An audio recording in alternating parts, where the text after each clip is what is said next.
જય આદિવાસી, જય આદિવાસી, જય જોહાર।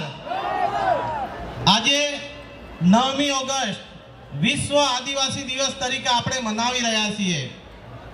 યુનાઇટેડ નેશનમાં 1982માં આની એક પરિષદ રચના કરવામાં આવી કે વિશ્વમાં આખા વિશ્વને જો બચાવવું હશે, જળ જંગલ ને જમીન, તો એના ઉપર ચિંતન મનન કરવાની જરૂર લાગી। અને એ સમિતિએ 11 વર્ષ પછી આખો રિપોર્ટ યુનોને સબમિટ કર્યો। 1993માં યુનોએ ધરતી પરિષદ બોલાવી। આ ધરતીને બચાવી હશે તો કઈ સંસ્કૃતિને અપનાવી પડશે? આપણે જાણીએ છીએ તેમ 68 દેશોએ ભાગ લીધો હતો અને આખા વિશ્વમાં આજે ચિંતાનો વિષય હતો જળ જંગલ ને જમીન અને સંસ્કૃતિ બચાવવા માટે એની ચિંતા કરી। આ આદિવાસી સંસ્કૃતિ એક એવી સંસ્કૃતિ છે કે જેને આખું વિશ્વ આજે એવી નજરોથી જોઈ રહ્યું છે કે આ વિશ્વને બચાવવું હશે તો આદિવાસી સંસ્કૃતિને ચોક્કસ અપનાવી પડશે। આપણે આ આદિવાસી વિસ્તારમાં રહીએ છીએ। આપણે દરેક પ્રકૃતિના કોઈ પણ અંગને દેવ માતા તરીકે પૂજીએ છીએ। આપણે જ્યારે ધરતી માતામાં અનાજ રોપીએ છીએ અથવા ઓરીએ છીએ ત્યારે સૌથી પહેલા એની પરમિશન લઈએ છીએ અને ધરતી માતાની પૂજા કરીએ છીએ અને ધરતી માતાને કહીએ છીએ જોહાર કરીને કે હવે હું અનાજનો દાણો હું તમને સોંપું છું હે ધરતી માતા। અને ત્યાર પછી તમે જુઓ ખળીમાં જ્યાં સુધી અનાજ આવે ત્યાં સુધીની એક વૈજ્ઞાનિક પદ્ધતિ અથવા સાંસ્કૃતિક પદ્ધતિ આપણી દેખાય છે। ખળીમાં જ્યારે અનાજ આવે ત્યારે પણ એને કાપવા પહેલા પણ એને આપણે જોહાર કરીએ છીએ, એને નમન કરીએ છીએ, એની માફી પણ માંગીએ કે હવે હું કાપું છું અને આ અન્ન આપણે ખળીમાં લાવીએ અને પાલા સુધીની એક આખી પદ્ધતિ છે।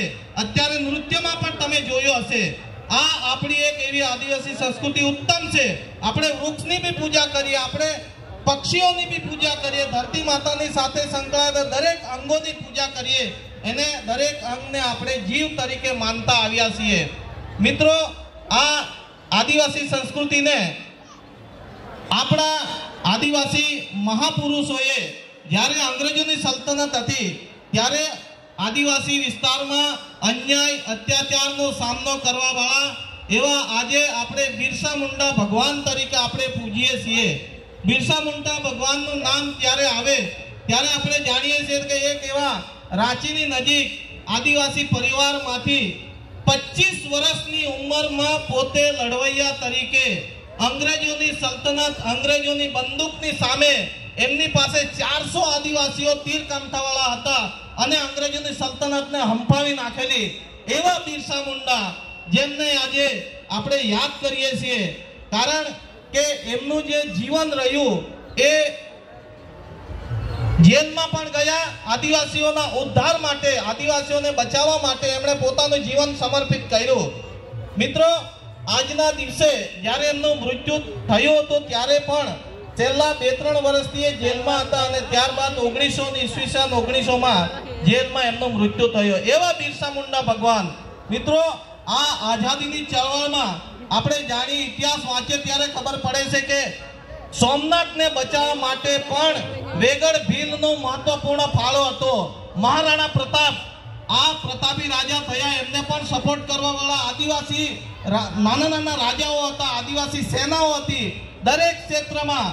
આજે આપણે જોઈએ છીએ ત્યારે આ માનગઢનો ઇતિહાસ, જે ઇતિહાસમાં હજારો આદિવાસીઓ શહીદી ઓરી લીધી હતી, એવો આજે આ આદિવાસી દિવસ નિમિત્તે આપણે આ ઉજવી રહ્યા છે। ત્યારે હું આજના સમાજમાં એટલું જ કહીશ, આ પ્રસંગ નિમિત્તે પણ એટલું કહીશ કે આપણો આદિવાસી સમાજ વ્યસન મુક્ત રહે, દારૂની બદીમાંથી બહાર આવે।